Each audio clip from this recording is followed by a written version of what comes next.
Assalamualaikum warahmatullahi wabarakatuh.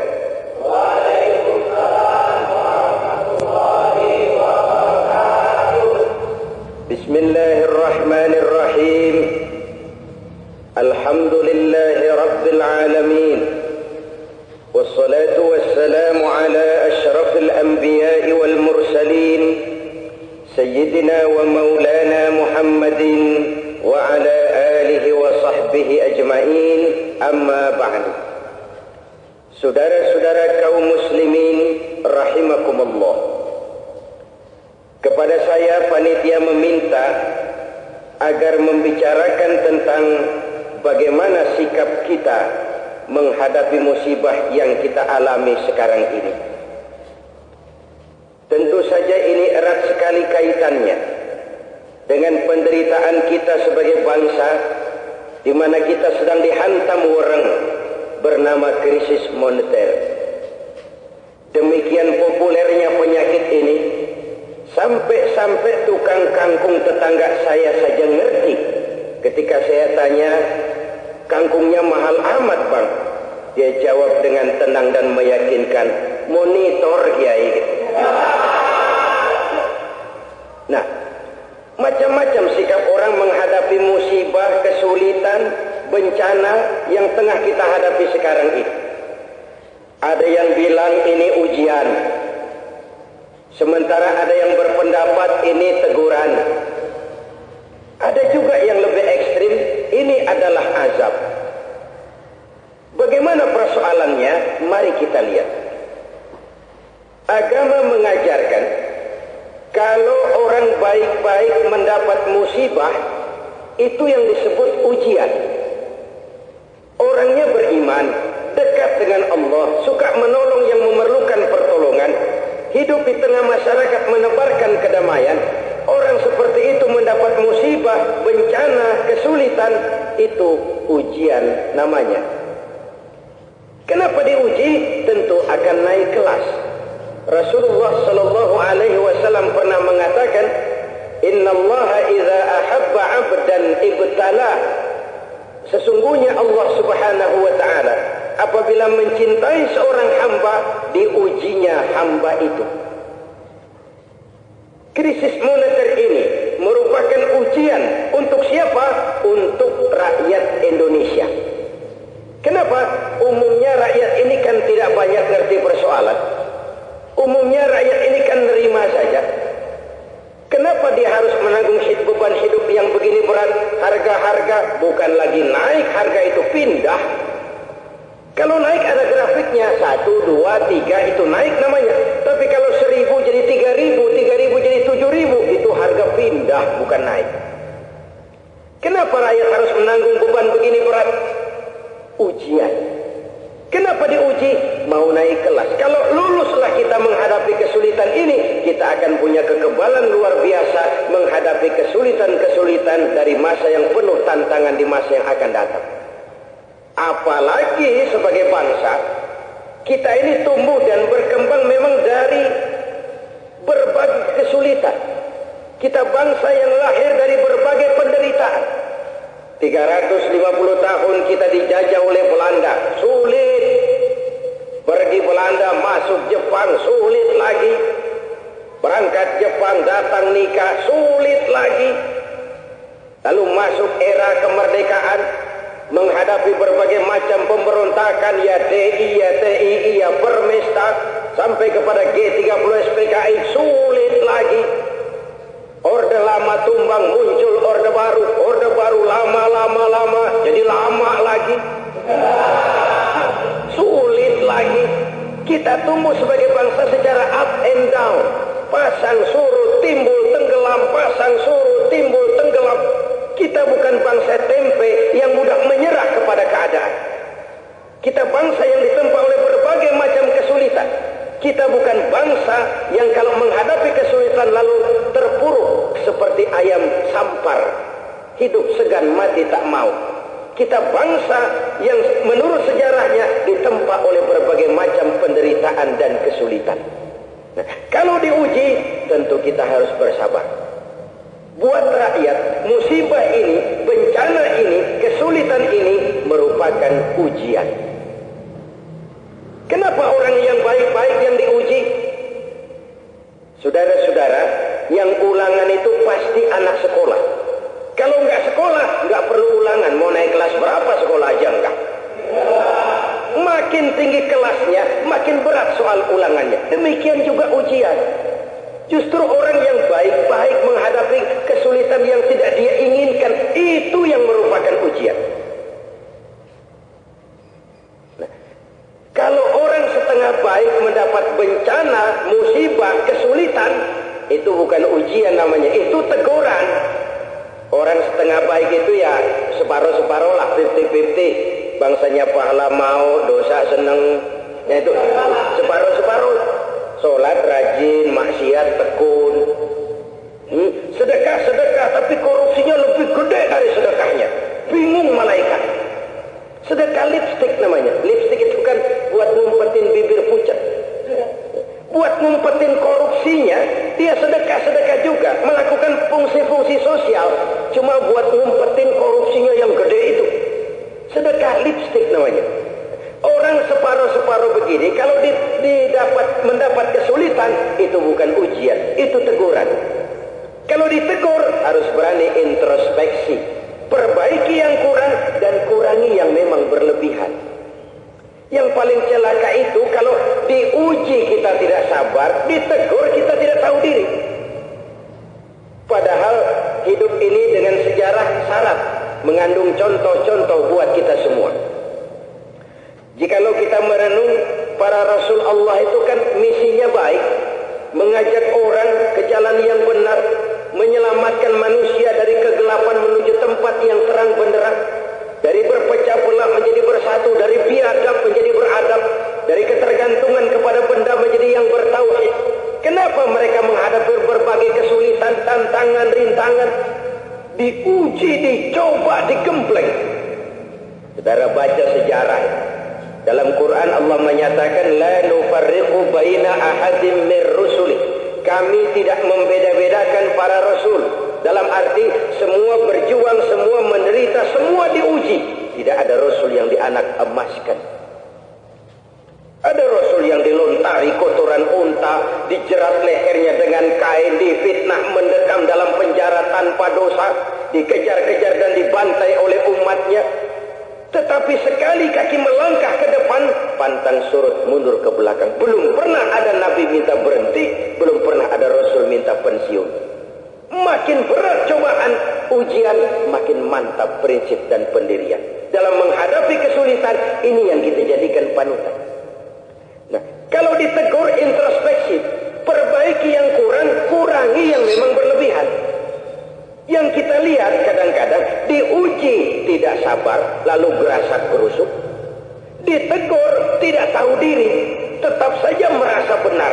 Orang itu kalau benar bagus, tapi kalau merasa benar itu yang jelek. Merasa benar itu belum tentu benar. Orang pintar itu bagus, merasa pintar itu jelek. Orang benar bagus, merasa benar itu yang jelek. Ditegur tidak tahu diri, tetap saja merasa tidak punya salah, tetap saja merasa tidak punya dosa, tetap saja melanjutkan kesalahan-kesalahan.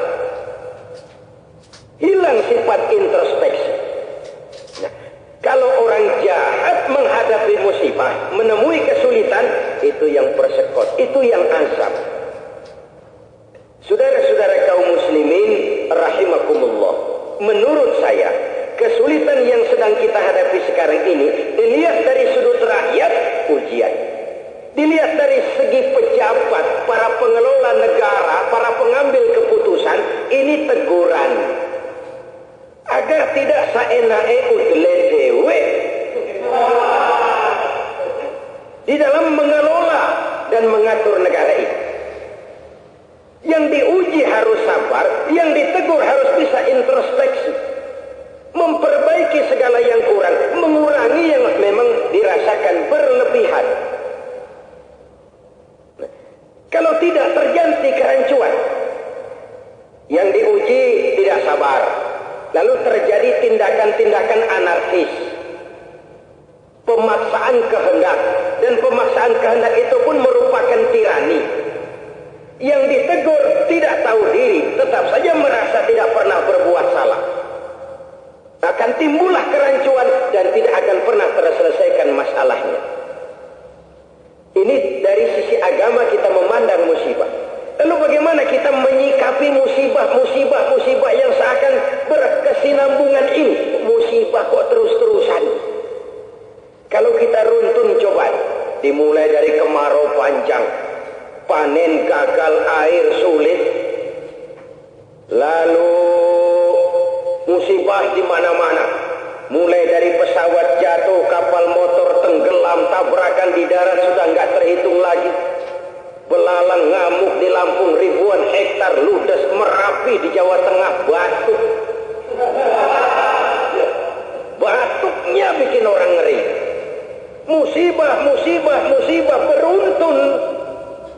Bagaimana kita menyikapi ini semua? Pertama, tetap teguhlah berpegang dengan nilai-nilai keimanan. Ada 3 kosong yang paling bahaya ini. Kosong waktu, kosong perut, kosong iman. Kalau 3 kosong ini kumpul jadi satu, jelas jahat manusia. Kosong waktu, nganggur. Ini kan zaman PHK sekarang. Kerja lapangan kerja sulit. Banyakan orang sekarang gajian belum, kerja kagak. Kosong waktu. Yang kedua kosong perut, lapar. Yang ketiga kosong iman, kufur. 3 kosong bertemu jadi satu dalam diri seseorang, jahat orang itu, nggak bisa dibendung. Tapi kalau 2-1 saja masih bisa draw.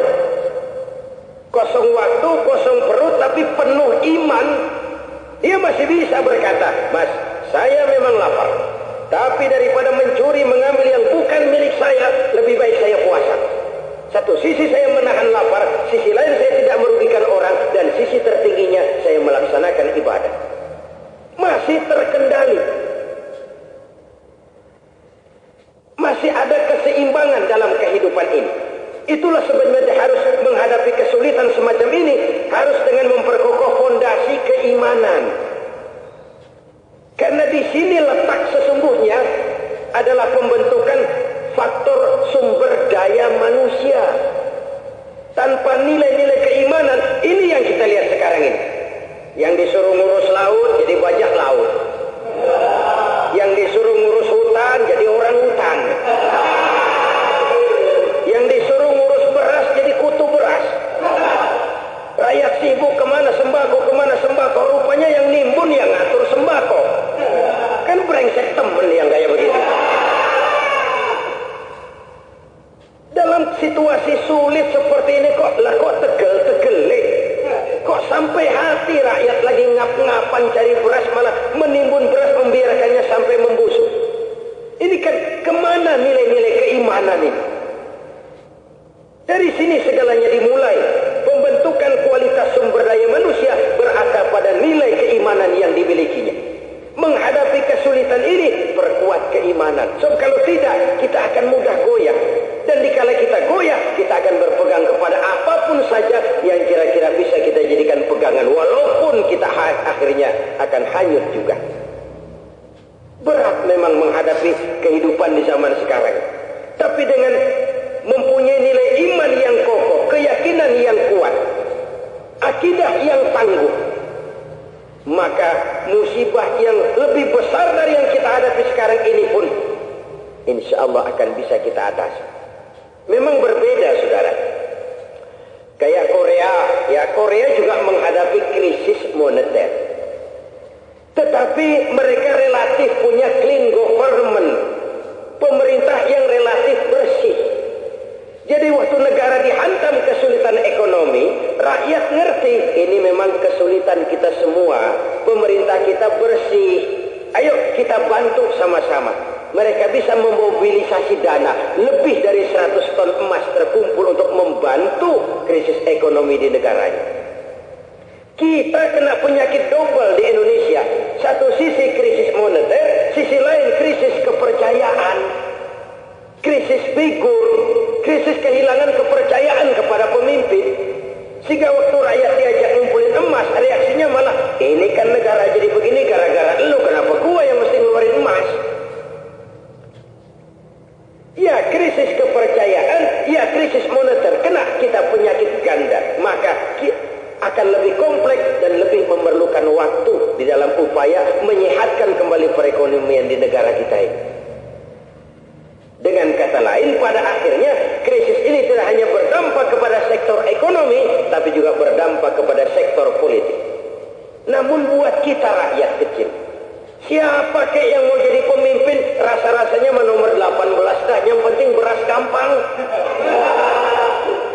Walaupun secara logika dan retorika, ekonomi dan politik memang tidak bisa terpisahkan. Artinya, ekonomi hanya bisa ditata dengan baik kalau ada legitimasi atau legalitas politik. Sementara politik hanya bisa dibina dengan kokoh juga di atas landasan ekonomi yang kuat. Antara ekonomi dengan politik persis ayam dengan telur. Mana yang lebih dulu? Semuanya saling berkaitan. Jadi krisis ekonomi yang berdampak kepada krisis kepercayaan membuat suasana dan proses pemulihan kesehatan ekonomi kita nampaknya memang memerlukan waktu. Oleh karena itu, kita kembali kepada nilai iman tadi. Rasulullah diuji, bahkan tidak cuma diuji, Rasulullah ditegur. Ditegur. Dalam sejarah kita baca, satu hari Rasulullah Shallallahu Alaihi Wasallam sedang melaksanakan dakwah di kalangan kelompok jet setnya Arab lah, selebritis, kelompok-kelompok menengah ke atas. Ketika Rasulullah sedang asik mendakwahkan ajaran agama, datang seorang buta meminta diajarkan agama, menanyakan persoalan-persoalan. Rasulullah menoleh kepada orang itu, muka beliau sedikit cemberut, agak asam muka beliau. Kalau cara kita nih, lu kagak ngerti urusan amat, gua kan lagi ngadepin orang penting ini. Lu kan kere, lu belakangan dikit. Ini sikap manusiawi. Allah tegur, turun. Dalam juz Amma itu saudara baca, abasa wa tawalla an ja'ahul a'ma kalla. Kenapa begitu Muhammad? Kenapa kau bermasam muka ketika datang orang buta minta diajarkan agama? Kalla, lain kali jangan begitu dong Muhammad. Ini kan teguran. Teguran ini pun secara konsekuen disampaikan oleh Rasul. Saudara-saudara, barusan turun ayat bunyinya begini-begini. Ayat ini menegur saya keliru, saya akan perbaiki. Ini gentleman, diperlukan pemimpin-pemimpin berjiwa lapang. Oke, saya salah. Bukan lalu nyari kambing hitam. Ini kan saya jadi begini gara-gara dia. Nggak kambing hitam aja. Nggak pernah selesai urusan sepanjang kita selalu mencari kambing hitam, mencari kesalahan pada diri orang lain. Sehingga Rasul mengajarkan, tuba liman saghalahu aibuhu an uyubin nas. Beruntunglah orang yang kekurangan pada dirinya menyebabkan dia sibuk sampai dia tidak sempat mencari-cari kekurangan pada diri orang lain. Jadi Rasulullah saja selain diuji juga ditegur oleh Allah.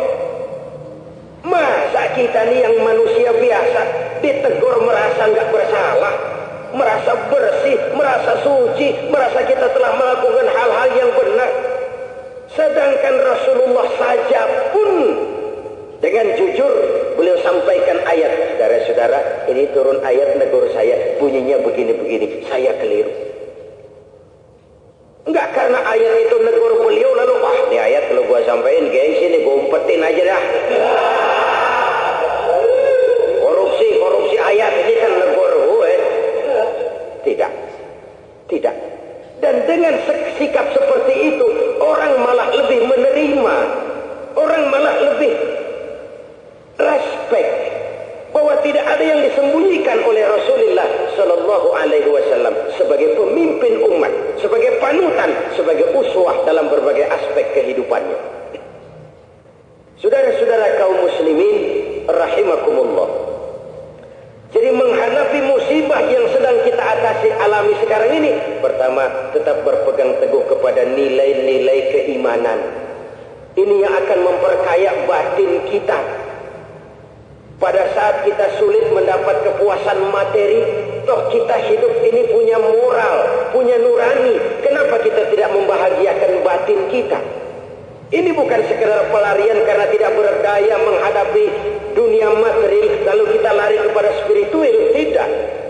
Tetapi inilah hakikat daripada kehidupan beragama. Jikalau kebahagiaan selalu kita nilai dengan sikap, dengan kebendaan, maka kita akan terperosok ke dalam siklus lingkaran setan yang tidak akan pernah berujung. Makanya coba saudara lihat, sejak lahir ke alam dunia kita sudah disambut azan. Ini indikasi bahwa sebelum telinga kita mendengar segala suara, mendengar macam-macam bunyi, yang pertama kita dengar adalah suara-suara iman. Suara-suara iman. Sehingga kelak anak-anak kita, anak-anak Indonesia, dia boleh jadi apa saja, tapi landasannya harus iman. Harus iman. Kalau nilai iman sudah tertanam, lepaskan dia menjadi dirinya. Dia boleh jadi pejabat beriman. Kalau pejabatnya beriman, sumpahnya bukan cuma lipstick. Demi Allah, saya bersumpah tidak akan menerima pemberian apapun. Dalam hatinya, kalau sedikit, kalau banyak, kantongin terus. Nilai iman yang akan ngontrol. Dia jadi pejabat beriman yang tidak menjadikan agamanya cuma sebagai lipstick. Ini kan kebanyakan orang beragama seperti yang disindir Allah dalam awal-awal Baqarah. Kullama adha'a lahum masyaw fi wa idza azlama 'alaihim qamu. Ini Allah menyindir orang-orang munafik. Kalau terang mereka berangkat, kalau gelap mereka mandek. Artinya apa? Waktu dilihat beragama menguntungkan, rame-rame teriak agama. Tapi ketika diminta berjuang, dituntut berjihad, rame-rame mengundurkan diri. Beragama hanya untuk mencari keselamatan jangka pendek, keselamatan dunia, mencari keuntungan relatif, tidak dengan nurani yang sesungguhnya. Anak kita boleh jadi petani beriman. Kalau petaninya beriman, tanahnya nggak makan tanah orang lain, pagernya nggak pindah. Kadang-kadang ada pagar pakai pindah. Anak kita boleh jadi pedagang yang beriman. Dia jadi teknokrat beriman. Dia jadi seniman beriman. Jadi apapun dia, profesi apapun yang dia duduki, landasannya adalah nilai-nilai keimanan. Hanya dengan keimanan kita akan mampu mengatasi musibah yang sedang kita hadapi sekarang ini. Dilihat dari kacamata iman, ini kan merupakan ujian. Kalau diuji, sabar di awal tadi saya katakan. Siapa orang yang sabar? Al-Quran menjelaskan, wa basyiris sabirin, gembirakan orang-orang yang sabar. Siapa mereka? Alladzina iza asabathum musibah qalu inna lillahi wa inna ilaihi raji'un. Orang yang sabar adalah orang yang apabila mendapat musibah, dia kembali kepada basic. Apa basicnya? Inna lillahi wa inna ilaihi raji'un. Segalanya dari Allah, segalanya akan kembali kepada Allah. Mari saya berikan satu contoh, satu episode dari sejarah ke para nabi. Saudara mengenal di antara 25 rasul itu satu orang rasul bernama Ayub alaihissalam. Nabi Ayub ini pada awalnya adalah kaya. Beberapa nabi memang kaya ya. Nabi Ibrahim, nabi kaya. Nabi Sulaiman, nabi kaya. Nabi Ayub pun begitu. Yang namanya iblis dari dulu sampai sekarang nggak seneng kalau melihat orang kaya rajin ibadah. Hasud datang menghadap Allah iblis. Tuhan, ada apa iblis? Itu hambamu yang bernama Ayub, dia rajin ibadah cuma karena kau kasih dia kaya saja. Coba dia miskin, perek sembahyang. kamu bisa saja iblis. Aku tahu Ayub itu hambaku yang ikhlas. Saya buktiin Tuhan, silakan. Iblis turun ke alam ini. Mula-mula dia rusak sawah, ladang dan binatang ternak Nabi Ayub. Sawah, ladang hancur, binatang ternak binasa, harta terkuras, dan dalam waktu singkat Nabi Ayub jatuh jadi orang paling miskin. Dulu kita nggak terbayang bagaimana orang begitu kaya tahu-tahu jatuh miskin. Sekarang kita lihat, konglomerat kita sekarang banyak yang celeng. Tadinya kakap, hiu, badak, gajah, bengkak. Gajah, bengkak itu sudah kayak apa? Dia hantam krisis moneter sempoyongan. Mereka hutang dengan dolar, harus kembalikan ke dolar. Sehingga sudah mulai banyak yang menjual aset.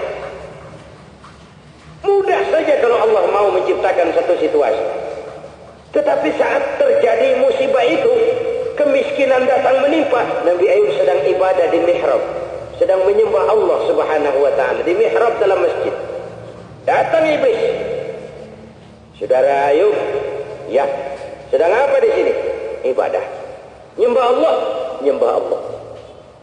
Hai Ayub, kamu tahu nggak? Allah yang sedang kamu sembah itu, dia sudah bikin miskin kamu. Sawah ladangmu rusak, binatang ternakmu binasa, hartamu ludes, dan kamu sekarang jadi orang paling miskin. Ngapain nyembah Tuhan kayak begitu? Ayo, tinggal aja udah, bubar mayang. Ini iblis, dia datang kepada Tuhan dengan muka lain, dia datang kepada Ayub dengan muka yang lain. Nabi Ayub berkata, iblis, iya, benar sawah ladangku rusak, benar. Binatang ternakku binasa, iya. Hartaku habis, memang. Dan aku sekarang jadi orang paling miskin, iya. Iblis, alhamdulillahillazi a'tani wa akhadha minni. Segala puji bagi Allah yang telah memberikan harta kepadaku, dan sekarang Allah juga yang ngambil. Dengarkan ucapan ini. Mendengar sawah ladangnya rusak, binatang ternaknya binasa, hartanya ludes, Nabi Ayub malah tidak innalillahi, tetapi alhamdulillah, dari Allah harta datang. Allah sekarang kembali kepada Allah juga harta itu. Allah yang ngasih, Allah yang ngambil. Siapa yang bisa mencegah? Cuman ibadah jalan terus iblis. Sujud lagi Nabi Ayub. Iblis gondok seleher. Dasar Nabi, sudah dihimpit kesulitan begitu besar, sujudnya tidak goyah, imannya tidak goyah, keyakinannya tetap mantap. Dari Allah harta datang, Allah yang ngasih, Allah yang ngambil. Alhamdulillahillazi a'tani wa akhadha minni. Segala puji bagi Allah yang telah memberikan harta kepada saya, dan sekarang dia juga yang mengambilnya. Nah, orang yang sabar itu yang kembali kepada basic. Segalanya dari Allah, segalanya kembali kepada Allah. Saudara-saudara kaum muslimin rahimakumullah, dengan kunci seperti ini, kesadaran segalanya dari Allah, segalanya akan kembali kepada Allah, setidaknya akan melahirkan ketenangan dalam kita menghadapi kesulitan besar sekarang ini.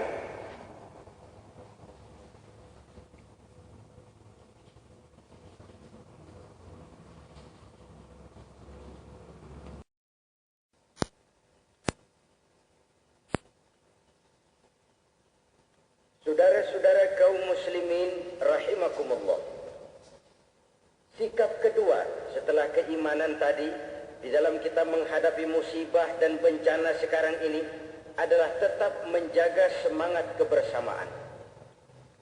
Sebagai bangsa kita bersyukur bahwa kita dikaruniai negara begini besar. Ribuan pulau terhampar sepanjang garis khatulistiwa. Sementara sumber daya alam demikian subur. Tetapi kejadian-kejadian belakangan ini memberikan indikasi bahwa kemajemukan kita itu, bahwa kesatuan dan persatuan kita sebagai bangsa sedang berada dalam ujian. Peristiwa Timur Timur, peristiwa Irian Jaya, peristiwa Aceh bahkan, semuanya memberikan indikasi bahwa sebagai bangsa, persatuan dan kesatuan kita dewasa ini sedang berada dalam ujian. kita tidak lagi sanggup menjaga semangat kebersamaan. Kita tidak lagi bisa memberikan sikap toleransi dalam perbedaan. Kecurigaan timbul, buruk sangka muncul di mana-mana. Setiap orang lalu mau berjasa. Setiap orang kepengen muncul jadi pahlawan.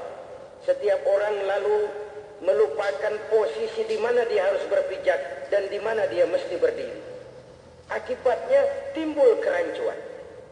Biarkan politisi bicara politik, biarkan ekonom bicara menata ekonomi, biarkan para praktisi bicara soal hukum, dan kita rakyat, mari banyak-banyak munajat, mohon pertolongan Allah agar diangkat kita dari kesulitan besar yang kita hadapi sekarang ini.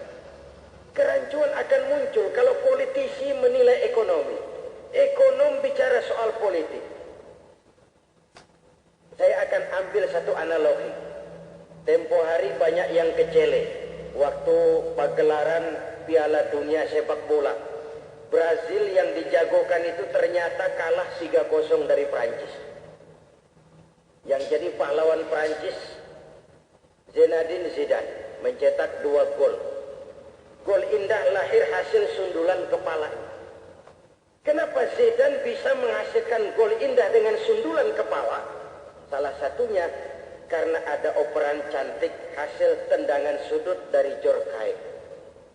Ini kan sebuah pelajaran bahwa orang hanya bisa membuat gol yang bagus kalau ada operan-operan yang akurat. Bagaimanapun hebatnya seorang Zidane, bagaimanapun hebatnya seorang Alan Shearer, bagaimanapun hebatnya seorang Ronaldo, bagaimanapun hebat seorang Del Piero, kalau sendiri melawan satu kesebelasan, remuk. Enggak ada orang hebat sendirian.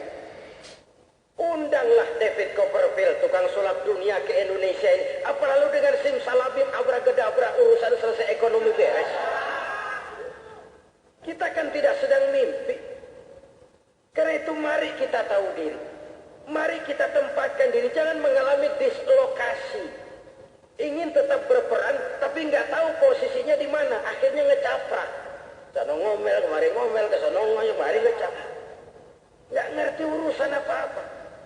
Mari kita tahu diri. Mari kita tempatkan diri dalam semangat menjaga kebersamaan ini. Yang ringan sama kita jinyi, yang berat sama kita pikul. Berikan satu persoalan kepada orang yang memang ahlinya. Kalau tidak, terjadi lagi pemaksaan kehendak. Dan itu lagi-lagi adalah tirani. Menjaga dan menggalang semangat kebersamaan. Tengoklah hampir semua aspek ibadah dalam agama kita mengarahkan kita kepada wawasan kebersamaan. Berbeda pendapat bukan perpecahan. Justru disitulah toleransi. Saudara lihat bagaimana zakat itu dia menjembatani. Saudara lihat puasa, bagaimana dia itu mendidik orang untuk merasakan. Saudara lihat bagaimana haji. Ketika orang wukuf di padang Arafah, terkumpul di tempat yang sama, terbungkus pakaian berwarna sama, mengikuti manasik Rasul yang sama, munajat kepada Allah Tuhan yang sama. Di saat itu kita tidak tahu lagi mana yang kere, mana yang kaya, mana yang jenderal, mana yang kopral. Yang kita tahu semua hamba Allah. Statusnya sama di hadapan Allah Subhanahu wa ta'ala. Ironi memang krisis ekonomi yang kawin dengan krisis kepercayaan. Musibah ekonomi, musibah politik. Sudah miskin kita, retak juga kesatuan dan persatuan kita. Akankah sejarah Uni Soviet terulang di negeri kita? Satu negara superpower, satu negara yang demikian besar, pecah berkeping-keping menjadi negara-negara kecil. Haruskah kemalangan seperti itu kita derita? Padahal kesatuan dan persatuan bangsa ini ditegakkan di atas keringat, air mata, tetesan darah, dan pengorbanan nyawa orang-orang tua kita. Haruskah itu hancur cuma karena ambisi politik kita? Haruskah itu musnah cuma karena emosi sesaat, mencari keuntungan sesaat, dengan melupakan manfaat yang lebih besar buat kesatuan dan persatuan daripada bangsa dan negara yang kita cintai ini? Saya ingat almarhum Panglima Besar Sudirman pernah mengatakan, tidak ada kemenangan kalau tidak ada kekuatan. Tidak akan ada kekuatan tanpa kesatuan dan persatuan. Tidak mungkin ada kesatuan dan persatuan tanpa semangat untuk bersilaturahmi. Gotong royong dalam kebersamaan, toleransi dalam perbedaan. Dengan latar belakang budaya yang begini beragam, dengan suku bangsa yang begini banyak, dengan bahasa yang begini banyak, kita adalah bangsa yang majemuk. Tapi kita sudah sepakati bahwa kita ingin bersatu nusa, satu bangsa, satu bahasa. Itu sudah komitmen kita.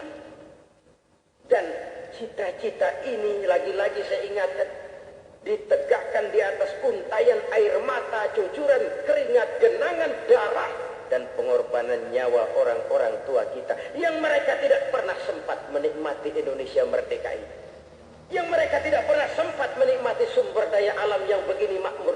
Untuk kita mereka berlinang air mata, mereka cucurkan keringat, mereka genangkan darah, bahkan mereka korbankan nyawa yang cuma satu-satunya itu untuk kita.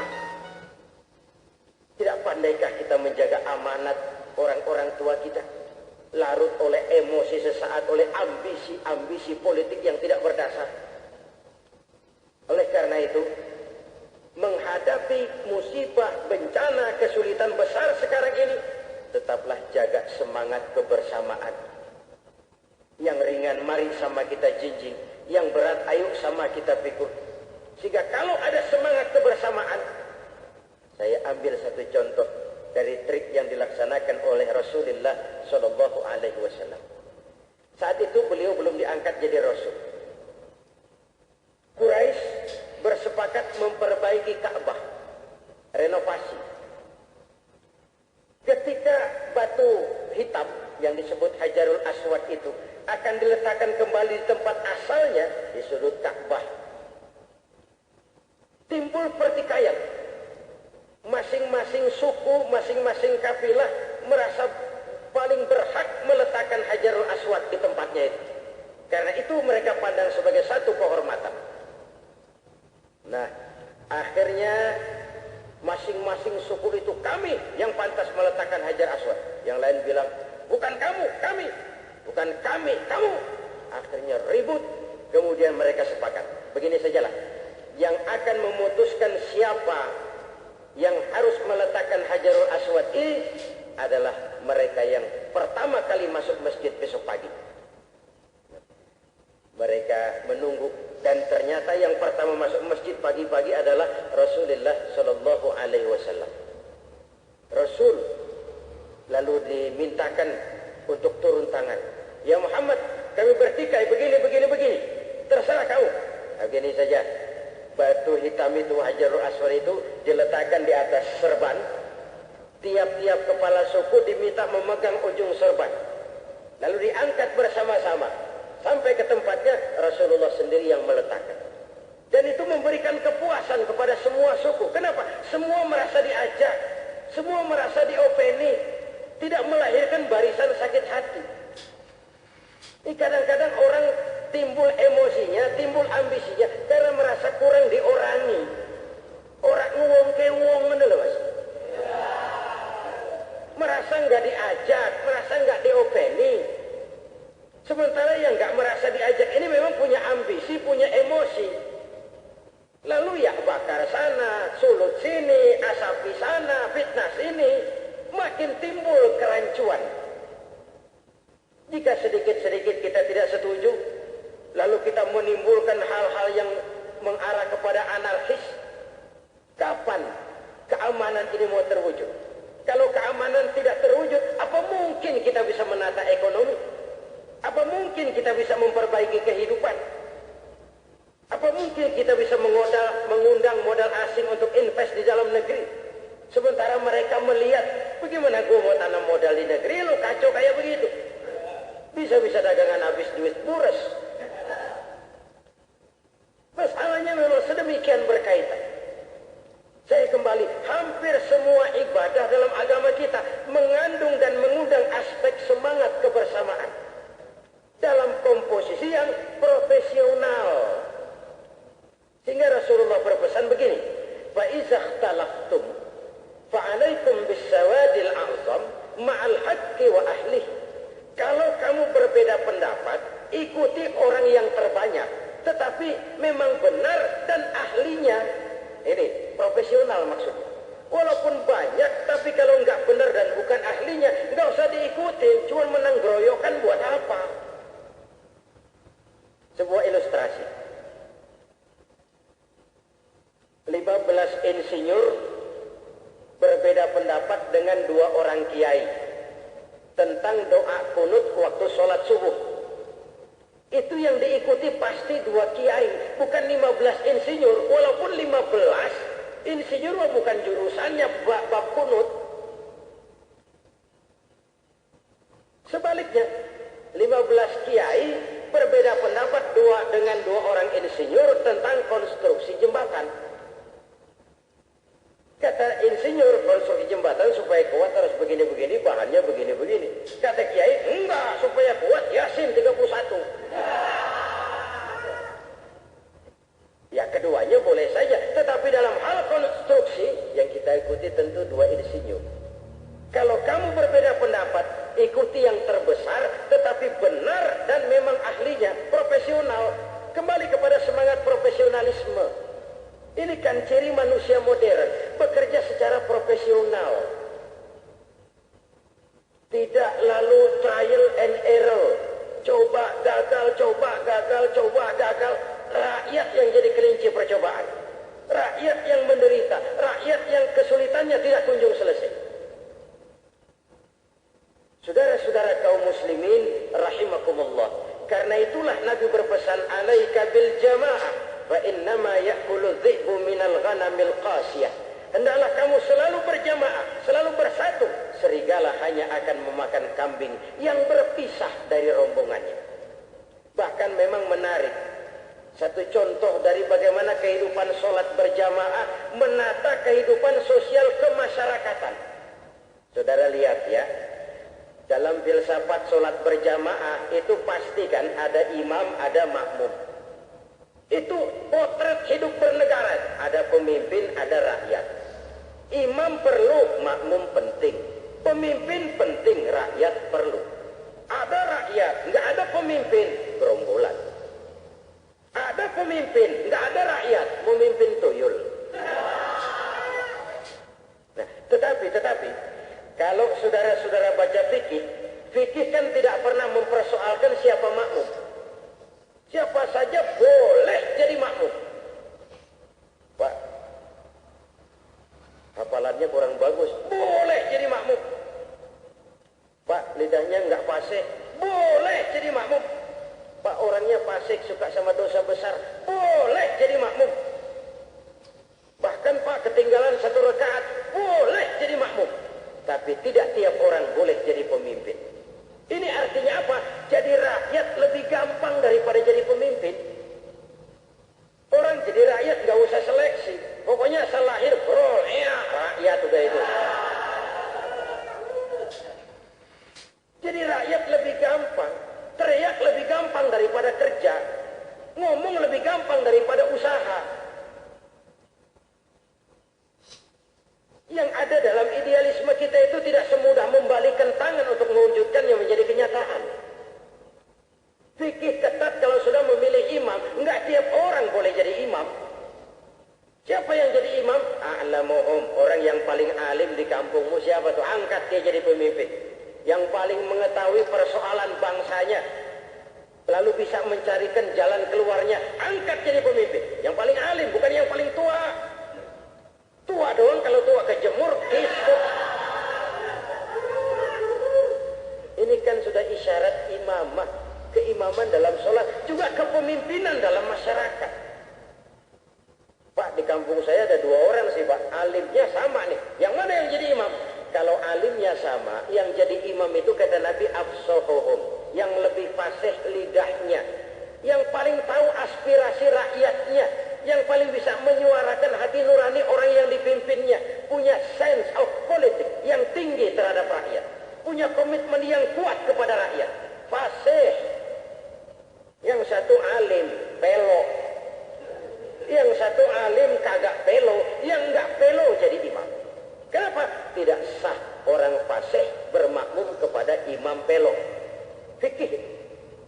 Pak, ini imam pelok, makmum pada pelok semua, bagaimana? Nah, kalau barang begitu sah, nggak apa-apa, biarin, namanya kampung pelok, nggak apa-apa itu. Alim sama, fasih sama. Yang mana yang jadi imam? Aktsaruhum sinnan, yang lebih tua umurnya. Senioritas baru dihitung. Lahirnya bareng Pak. Awaluhum hijratan, yang lebih dulu tinggal di situ. Sudah ketemu imam? Sudah. Ayo azan. Setelah azan qobliyah supaya mantap. Kemudian imam dulu. Saudara ingat, imam dulu yang diajarkan oleh Nabi. Apa kata Nabi? Idza amma ahadukumun nas falyukhaffif. Kalau kamu jadi imam, ringankan solatmu, jangan panjang-panjang. Makmum kamu itu tidak sama kekuatannya. Ada yang tua renta, diri aja udah gemeter. Ada yang punya darah tinggi, kalau sujud kelamaan palanya ngebet. Ada yang udah janji habis sembahyang mau terima duit. Udah gatel kapan habis jadi sembahyang. Kalau jadi imam itu jangan panjang-panjang, kata Nabi. Kalau kamu sholat sendiri sih, falyutawil masya'a. Wah, hatam Quran juga sebodoh-bodoh. Tapi kalau jadi imam, ingat, kau jadi pemimpin, di belakangmu itu rakyat. Jangan setelah diangkat jadi imam, lupa diri. Sholat isya berjamaah. Rakaat pertama selesai Fatihah, Yasin. Makmum nggak punya pilihan lain, ikut mesti ikut, namanya makmum, tapi hatinya kan mangkel. Kata makmum, paling sekali ini gue sembahyang di sini, besok nggak bakalan balik lagi deh. Kenapa? Imamnya gendeng ya mas. Coba lihat secara psikologis, kalau makmum dipaksa ngikuti kemauan imam, ya. Kalau rakyat dipaksa mengikuti kemauan pemimpin, kalau kebijakan pemimpin tidak aspiratif dengan kemauan rakyat, yang timbul partisipasi semu, yang muncul barisan sakit hati, yang subur mental hipokrit, jiwa munafik, bermain minyak di atas air, menggunting dalam lipatan, manis kalau berhadapan, balik belakang lain bicara, sopannya, gaya belangkon, depan rata, belakang ngepelik. Dan bagi pertumbuhan suatu bangsa, sikap mental seperti ini bahaya.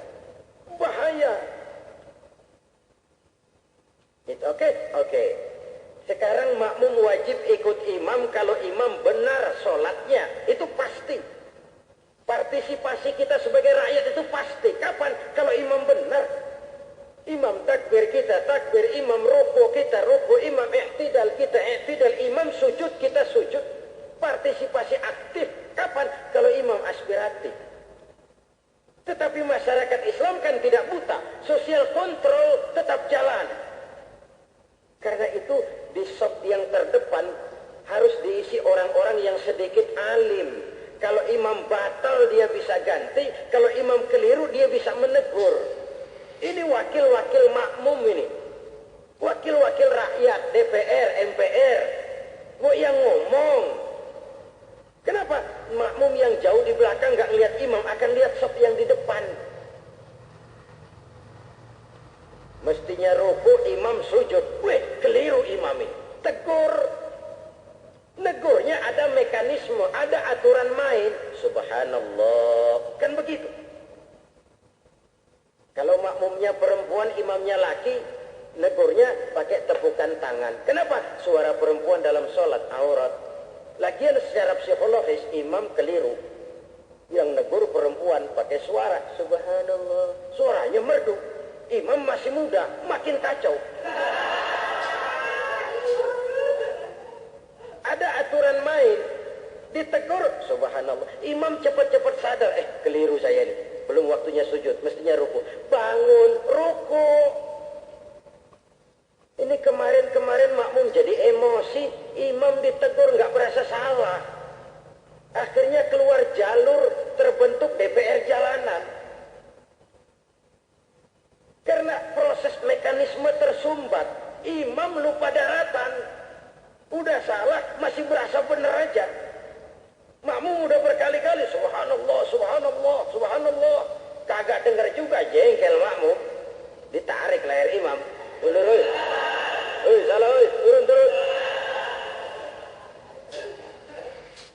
Mestinya kan nggak terjadi keributan kalau masing-masing kita berpegang kepada mekanisme. Oh ya keliru, perbaiki. Jangan lalu ngotot. Ada mekanisme. Social control tetap jalan. Dan sepanjang jalan rule by the law, nggak perlu ada anarkis. Sekarang imam buang angin misalnya. Apa makmum lalu berkata, demi kesetiaan saya kepada imam, imam buang angin, saya lebih keras lagi. Bukan itu kesetiaan. Iyyaka na'budu wa iyyaka nasta'in. Sampai situ imam buang angin, minggir, lengser ke prabon. Yang di belakang maju ke depan. Suksesi berlangsung. Gak usah bikin sholat baru, teruskan. Sebab apa? Sebab kalau bikin sholat baru lagi, iya kalau selamat. Kalau nanti imam buang angin lagi, bikin lagi sholat. Buang angin lagi, bikin lagi. Kapan selesainya? Yang terpenting imam ngerti, buang angin, minggir. Jangan sampai merusak tatanan sholat. Udah buang angin, manteng aja kayak orang. Kayak orang gak punya salah. Dikasih tahu makmum, Pak Imam tadi buang angin ya, dikit. Apa kalau sedikit lalu nggak rusak sholat? Alangkah nikmatnya mekanisme kehidupan sosial yang ditata lewat tuntunan kehidupan sholat berjamaah. Saudara-saudara kaum muslimin rahimakumullah. Dalam kesulitan bukan tidak ada yang tidak bisa kita lakukan. Di bawah lapis bumi masih ada bumi lagi. Di atas langit masih ada langit lagi. Kita pikir kita susah. Di bawah kita masih banyak yang lebih susah lagi. Dalam kesulitan kita masih bisa berbuat untuk yang lain. Kata Nabi, yang bisa bersedekah dengan harta, sedekahlah dengan hartanya. Yang punya ilmu, sedekahlah dengan konsep dan pemikirannya. Yang punya tenaga, bersedekahlah dengan tenaganya. Yang bisa doa, berdoalah dengan, sedekahlah dengan doanya. Bahkan minimal paling tidak senyum saja. Ini zaman sekarang kan ketawa mahal. Akibat tekanan hidup, harga-harga naik, lapangan kerja sulit, orang pada manyun aja. Ketawakan mahal sekarang ini. Senyummu kepada temanmu saja itu sudah sedekah. Itu sudah sedekah. Sama juga ada teman sakit di rumah sakit. Kita datang nengokin, nggak bawa apa-apa kok. Tidak duit, wala makanan, wala obat-obatan. Tapi datangnya kita dengan senyum dan doa saja, itu sudah sangat berarti buat dia. Kenapa? Lain orang kalau lagi dapat kesulitan. Peka, sensitif, dan sedikit ditolong orang, bukan main berartinya buat dia. Kita memang sulit. Tetapi bukan berarti kita tidak bisa berbuat untuk yang lain. Apalagi kesulitan bukan untuk ditakuti, tapi untuk diatasi. Walaupun dalam kesulitan kadang-kadang masih banyak saja orang yang memang sering nakut-nakuti. Kita udah takut, ditakut-takutin, lah mungkin pirat jadinya. Ini yang kadang-kadang sulit situasi seperti ini. Jadi sikap kedua menghadapi bencana, menghadapi musibah, tetaplah rapatkan barisan, jaga saf. Biarlah kita tertimpa musibah ekonomi, tetapi jangan retak kesatuan dan persatuan kita sebagai bangsa yang sekali lagi saya katakan, ini ditegakkan di atas untayan air mata, cucuran keringat, genangan darah, dan pengorbanan nyawa orang-orang tua kita. Jangan biarkan republik ini terkeping-keping setelah musibah ekonomi dilengkapi juga dengan musibah centang perenangnya semangat kebersamaan kita sebagai bangsa. Saudara-saudara kaum muslimin rahimakumullah. Lalu sikap yang ketiga dalam menghadapi musibah, bencana dan kesulitan ini, mari kita memperkuat sandaran vertikal kita kepada Allah Subhanahu wa taala. Bukan pelarian atau sikap menyerah karena kita tidak berdaya menghadapi kenyataan, lalu kita melarikan diri kepada Tuhan. Bukan itu, bukan. ada kesulitan atau tidak, kita memang harus punya sandaran vertikal kepada Allah. Mengimbangi. Ya, politisi menata politik, ekonomi memperbaiki ekonomi, praktisi bicara soal hukum, kita rakyat jelata ini, mari munajat. Secara kausal, secara rasio, marilah kita bekerja sebagaimana harusnya. Gunakan tenaga yang paling profesional, pakai teknologi yang paling canggih, gunakan manajemen yang paling mutakhir. Tapi di belakang itu semua, mari perkuat sandaran vertikal kita kepada Allah. Kita bukan bangsa yang pemalas, yang setelah sholat lalu menggulung berpangku tangan, menghitung bintang di langit sambil menunggu keajaiban. Tapi kita juga bukan umat dan bangsa yang sombong, yang setelah berusaha lalu tidak memerlukan Tuhan. Inilah makna ajaran Quran. Fa idza qudiyatis salatu fantashiru fil ardi wabtaghu min fadlillah. Kalau sholat sudah selesai kamu kerjakan, sing-singkan lengan bajumu, bertebaranlah di permukaan bumi, cari karunia Tuhanmu. Jalan masih panjang. Hari esok kita harapkan lebih baik daripada hari sekarang ini. Sementara kita tetap harus tafaul, optimis menghadapi kesulitan besar sekarang ini. Dengan keimanan yang tangguh, dengan kebersamaan yang kokoh, dan dengan sandaran vertikal yang kuat kepada Allah, mari kita bahu-membahu mengatasi krisis ekonomi dan krisis politik di negara tercinta ini. Semoga Allah menolong kita bangsa Indonesia untuk segera keluar dari kesulitan besar yang kita hadapi sekarang ini, dan dikaruniakannya kita pemimpin-pemimpin yang takut kepada Allah dan sayang kepada kita semua. Insya Allah hari esok akan lebih baik daripada hari sekarang ini. Terima kasih saudara, jumpa lagi di lain kesempatan insya Allah. Mohon maaf atas segala kekurangan. Usikum wa nafsi bitaqwallah. Wassalamualaikum warahmatullahi wabarakatuh.